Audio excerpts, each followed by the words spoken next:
Johnny here for Johnny's Car Care and Reviews. Today we're going to be talking about the Ford Maverick production numbers from May, what they mean, and what they will mean, what's coming up. We'll also be talking about the Ford Ranger, so some really exciting news about the brand new Ford Ranger. Hasn't been officially unveiled yet, but there are some very interesting things going on that you're going to want to hear about. Give us an expectation of what kind of changes can we really expect out of not just the Ranger Raptor, which we should finally definitely be getting in our area, but I'll get to that in just a moment. But we're also going to be talking about Bronco, important Bronco news, Bronco production numbers, but also down the road, what's going to be going on with the Bronco. So we've got some hard top news to share right there.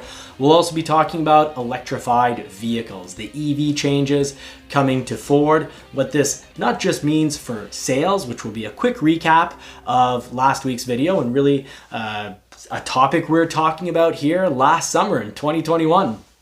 So big, huge changes coming to dealers. That'll be a really quick recap. And we'll also be talking about the changes in battery technology and why you should really consider leasing your electric vehicle from Ford. So that means we're going to be talking about battery life cycles. Life cycles meaning how many times you can really recharge it without losing the charge, and a lot of the technological advances that should be coming to electrified vehicles. So let's put the pedal to the metal, get into all this exciting news right here, right now. Okay, so let's talk Maverick production numbers. Well, really sales numbers as well as production highlights, because they're similar. So mind you, the production numbers, of course, are what's being built right now, whereas sales numbers are what's being delivered now and is based on a pretty positive past. The month of April, March and April were pretty good for Maverick production. Mind you, Maverick production's actually going down. So far this year, let's talk the big news for the Maverick. There have been 34,871 vehicles sold year to date. That's 2020, and that goes to the very beginning of June, so the end of May. Now, May sales represent a 36.1 decrease from April, meaning we're starting to the vehicles that are being delivered, because they're all customer orders. Dealers don't have an inventory for this model. You can ask for inventory, but the only ones getting produced right now are client orders. Now, dealers do have some for sale because, well, either a client canceled or maybe they made a fake client, the cousin's driver's license. You give your cousin $40, you get his driver's license, you get his deposit, and in advance he's not going to be taking it. So when it does come in, maybe some dealers have done this to sell over MSRP, but Ford has a fantastic program now in place to prevent this. It's called name match. So the name needs to, on the contracts for the sale, need to actually match the order, and if they don't, dealers can get basically a hefty fine, really, because they'll lose a month of production, a month of VINs not being assigned for their models. So that's very, very costly. And, well, cheating the system too often, third time, not a charm. That dealer could just be cut off altogether from the name match program, which would mean only models that have inventory will be produced. That's a really fast recap of last week's video. Now for Maverick production. Really important here, Maverick production, 7,842 in May. So production for this year, of course, is 43,533 vehicles. And of course, that means some of that are vehicles that were produced obviously in December, because if you're produced in November, December, your vehicles would have been delivered in January or early February. So production, there's a lot more demand than what has been produced so far this year. And we've gone 5 full months. Can we hope for about 100,000 vehicles produced? That would, somewhere between 85 to 100,000 would make sense. But do recall that in late October, right around October 27th is the plan, they're not going to be making 2022 Mavericks, they're going to be switching over to the 23 Maverick. And that means if you get pushed over, you're going to need to re-verify your order and make sure your color is still available and the packages that you took took haven't changed. Otherwise, you're going to need to update that with your dealer. Otherwise, your order is supposed to be transferred over, but you'll probably just want to call your dealer and make sure. So 2023s you can order them as of now. It's been pushed back a day, August 15th. So continuing and wrapping up quickly the Maverick news. The Maverick production represents a 14.5% decrease since April. So it's gone down, and the bad news is production is also going to be going down for the month of July.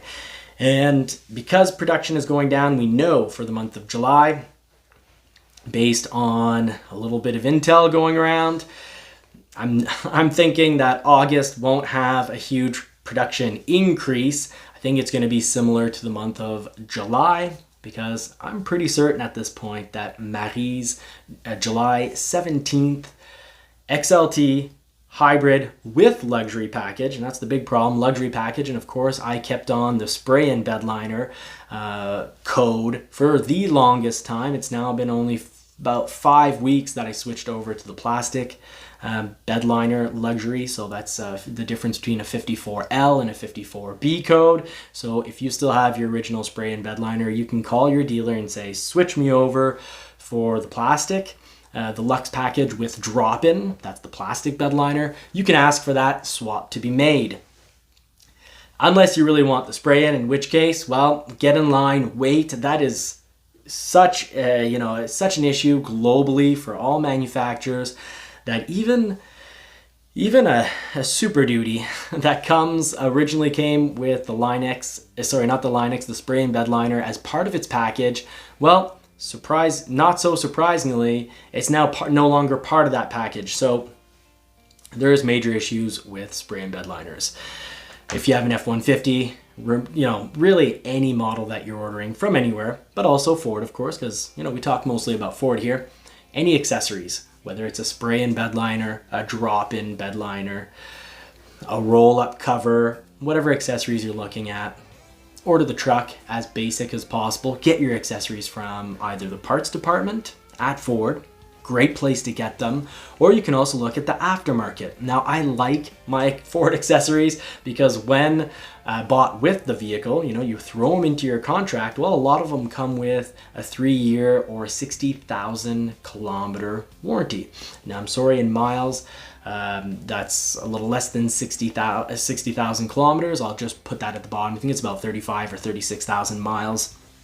But I like that the accessories come with a warranty, because I have seen, and it's not just at Ford, but running boards, for example, they can lose their coating, and well, they're covered when you got them with your vehicle and you've put them in the original contract. And even if those parts get delivered 2-3 weeks after you take delivery of your vehicle, or 2-3 months even, if they're part of your initial contract, well, they for the most part do get warranted. Now let's talk Bronco. Enough about the Maverick, let's just jump right into the Bronco. So Bronco news. Let's talk Bronco sales and production highlights. So far, the Bronco sales, there have been 9,475 for the month of May, and year to date, 46,161. So production there is definitely going quite decently, but the demand is much higher than that, and that's a whole different issue, and we'll also talk about a major constraint in just a moment. But May 2022 sales represent a 27.7% decrease from April. Well, that just means that they delivered less in the month of May than April, meaning a previous month, usually about 4 to 6 weeks of shipping. So you put that back and you can figure that, the month of April and part of the month of March, well, they built less. They're having issues. And a lot of those issues have to do with microchips, and that's why a lot of them are sitting around on the lot. But if you've been waiting a very long time for your Bronco, you probably have a hardtop. But I've got positive hardtop news coming up. It's just been a lot of negativity in regards to the hardtop because it has caused tremendous delays. Especially if you throw on extra constraints like Sasquatch and a 2.7 liter and a hitch. And if you have that clear wrap in the front to protect your vehicle, well, then you've pretty much hit all the deadly sins. You're on Santa's naughty list, and you didn't get your Bronco by Christmas, even if you had ordered it way back when. So that's been a tough one. And what I can say is I'm definitely happy I have a Bronco, and I'm definitely happy that I waited for it and I didn't switch over. I recently almost bought Matty Wrangler. Rubicon, really, because the other Wranglers I wouldn't really consider, but the Rubicon, I like the look, and the main thing that bothered me was the road manners. It had a tendency to require a good amount of work with the steering wheel to keep it in a straight line, because, well, of course, what you pick up with one wheel, you basically pick up with the whole vehicle, and it shakes the whole vehicle. So I guess I'm being a little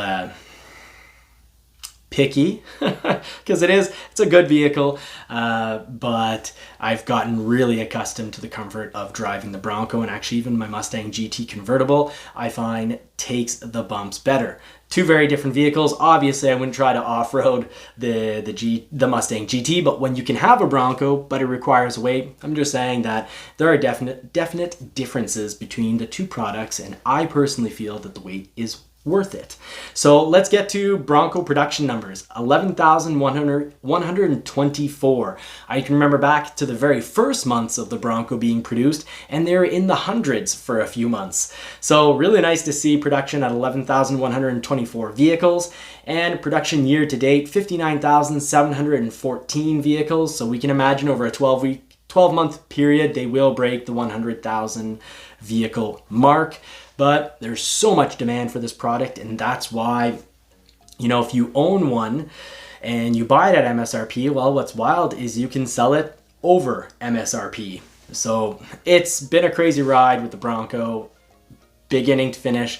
A lot of, there's some very positive, like being able to sell way over MSRP on a vehicle that has, 10,000 miles. And there's, of course, been some very negative, the wait times. But for us, we got our Broncos a lot faster because we went with the soft top in both cases. And we did have the 2.7 liter, and we even have the hitch on them. But they showed up. We went soft top when a lot of people want to wait out for that hard top. So let's talk about the hard top. The hard top is extremely constrained, and there's some positive news coming for this, but I'd like to say, how can we expect Ford in advance to plan that 70% of buyers for the Bronco would come from other brands? So the Bronco family, that's the Bronco and the Bronco Sport, as well as the Maverick and Mustang Mach-E, are getting 70% of their buys, the people purchasing them, from other brands. So that is a wild number as a conquest number, and I've got to say that I've been around Ford for a very long time, and I thought the Bronco would really get a lot of, true blue Ford people who've been Ford people for generations. I was like, yeah, they're going to be picking up a lot of sales. But I would have never thought 70% from other brands. So huge constraints, and the hardtop's a big one, and you can tell, people put their mouth where their money is, and their money where the mouth is, when it's the real deal. So the real deal behind all of this is that Webasto, you can tell that there is a serious problem here, because Webasto, that's the company that makes these hardtops, is investing 213 million USD into being able to produce. Sorry, it's such a big number. It's got me all fumbled up in the mouth.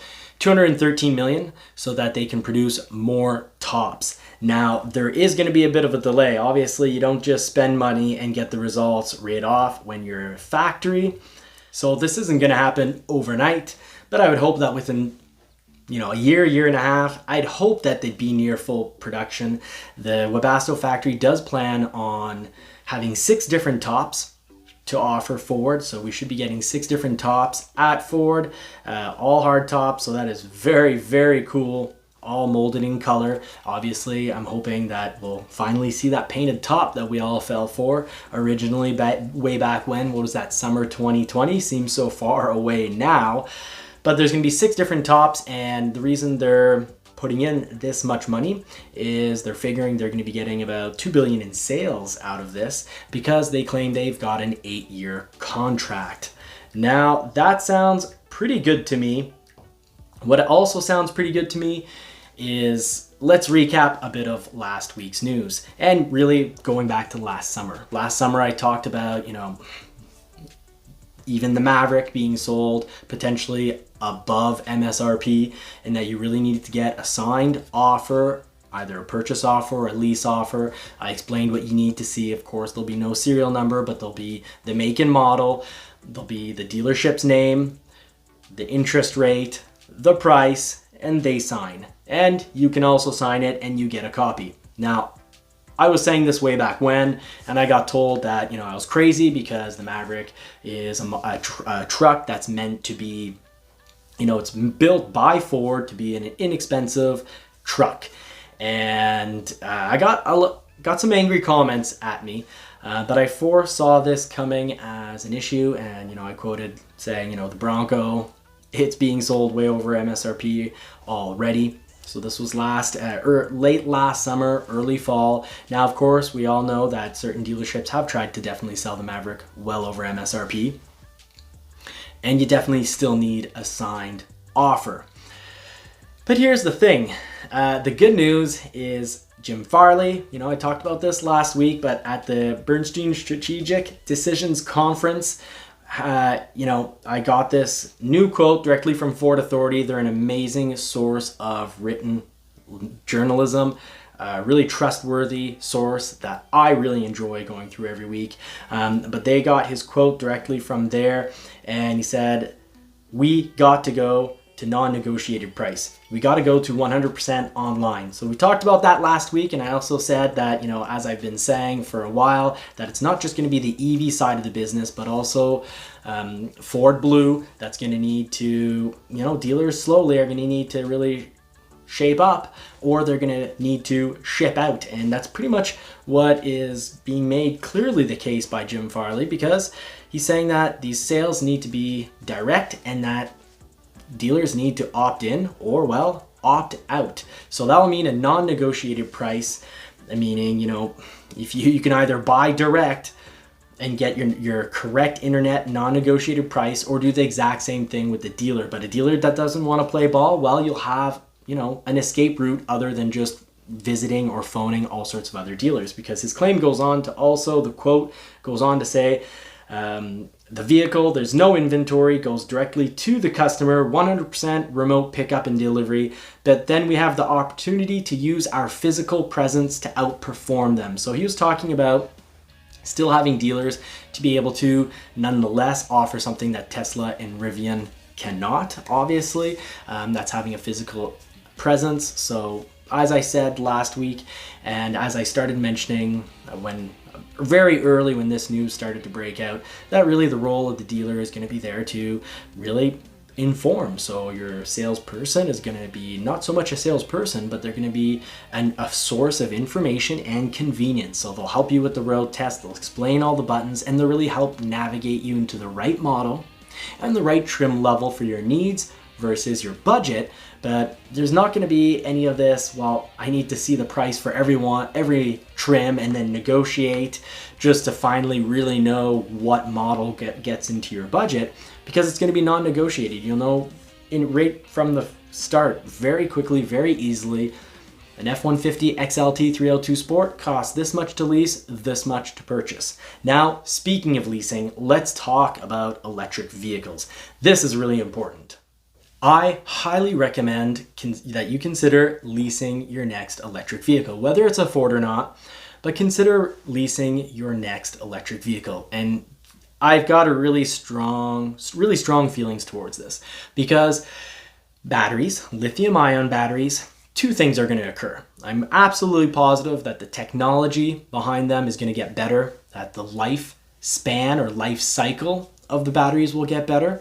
I've got a little, I went through a chemistry scientific journal to pick this up, but there's all sorts of technology being worked on that will increase the lifespan of the battery and that you can have more charge cycles. That means emptying the battery, plugging it in, refilling it. Well, that's one charge cycle. So charge cycles are going to increase dramatically. And also battery technology is probably going to change as well. We're most likely, it's just a question of when we move away from lithium ion, because there's always a cost. There's always cost behind it, but there's also, once these batteries are fabricated, as there have been numerous news sources in the last, really 2-3 years, especially the last about year and a half, a lot of news articles talking about different things like aluminum ion graphene batteries and other iron. Well, Ford is working on, I remember an article, Ford is working on iron ion batteries. So lots of different battery technology going on, different different technologies in regards to faster recharge. But a really big problem with lithium ion long term is as you do those charge cycles, well, battery loses some of its total autonomy, its total really efficiency. So that's an issue. But and I'm not going to go through all this because this is the longest sentence I can imagine, but it's a technology that basically takes the negative terminal on these lithium ion batteries, changes the chemical in the process in which it's coated. And once this coating is done differently, well, you have far more charge cycles. And even with having far more charge cycles, you keep 95% of the battery's efficiency, its range, its autonomy. So that, for example, is the type of thing that could make your electric vehicle worthless. So if you're thinking, I'm going to buy an electric vehicle and, have no money to put into it, and I'm going to keep it 30 years, I'd say that's highly doubtful. Your battery will need to be changed at some point. And if you're leasing, you don't have to worry about resale value in case new technology has come along and has, really harmed the resale value of your vehicle. And there's not just resale, but there's also the whole idea of, swapping it before you swap the battery, for example, or before the battery starts to have less overall autonomy, the amount of kilometers or miles you can drive, kilometers and miles. So that's why I would definitely lease. And when you lease with Ford, what's very interesting is at the end, your contract, it's going to say how much you can buy the vehicle back at the end. And your dealership, if you tell them, well, I'm thinking of buying back my vehicle to sell it myself, well, guess what? They're going to offer you a price for it. And if they offer you a trade-in price that's, let's say, $5,000 or $10,000 more than the residual value or the buy it back price at the end of the lease, well, you get money in your pocket. So there's a win. Let's say you would have been purchasing this vehicle, and after 4, 5, or 6 years, you want to trade it. But new technology has come along and rendered really your vehicle old technology, kind of like, you think smartphones. The latest smartphone can cost, $1,000 to $2,000, and 4 years later, it can be worth, well, not a whole lot. So battery technology, if autonomy doubles, that's really going to affect your resale value. If new electric vehicles with new battery technology become far less expensive, which, Jim Farley also talked about recently, that there's going to be a war to wage in regards to electric vehicles that cost in around the $25,000 range. Well, if either of those things happen and you're on a purchase and you've got an amount owing, I just hope that your trade-in amount is going to be worth more than what you owe. Whereas the lease, well, worst case scenario, you get to the end, if it's worth less than that buyback value, you give the keys, it's Ford's problem. If, however, it's worth more, well, you have the option to buy it back yourself and resell it yourself, or take a trade-in value from the dealership. So that sentence that was in regards to the negative terminal inside the battery, the lithium ion battery being changed. I will say this horribly wrong, but bis amino acenoparaphenoline type condensation copolymer binder for ultra long cyclable lithium ion rechargeable batteries. So yeah, I only got about 70% of that sentence correct. So my apologies. But that's why we don't need to go through everything. Let's just hit the important points. And here is a huge important point, and one that I'm pretty excited about. The Ford Ranger. It's been spotted in Australia being tested with camouflage, but it's pretty obvious that it's 100% guaranteed a 4-door. And this new Ranger model, which we will get, it has yet to be unveiled for our region, but we will be getting it. And it has what looks like, most likely, a 6-foot box. This would be awesome. 4 doors, 6-foot box Ranger will be really in demand in our region where, you know, we've just got stuff to haul. Even if you don't have a farm, we've got stuff to haul. Costco's a big haul, and I think Ranger sales will definitely increase and actually might make this thing too much of a hot commodity when offered with a 6-foot box.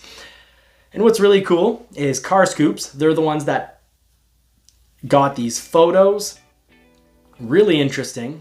And I'm sorry, what's really interesting is actually spotted by Car Expert, and they spotted that in the box, it was a US style plugs in the bed.